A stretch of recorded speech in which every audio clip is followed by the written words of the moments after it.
Hey everyone, welcome back to our channel.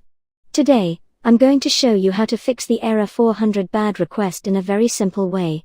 Let's get started. First, open your Chrome web browser. Look for the three dots at the top right corner of your screen. Click on them to open the drop-down menu. Once the drop-down menu is open, scroll down and click on Settings. In the Settings menu, on the left-hand side, you'll see an option called Privacy and Security. Click on it. Now, scroll down to find Cookies and Other Site Data. Click on it to open the cookie settings.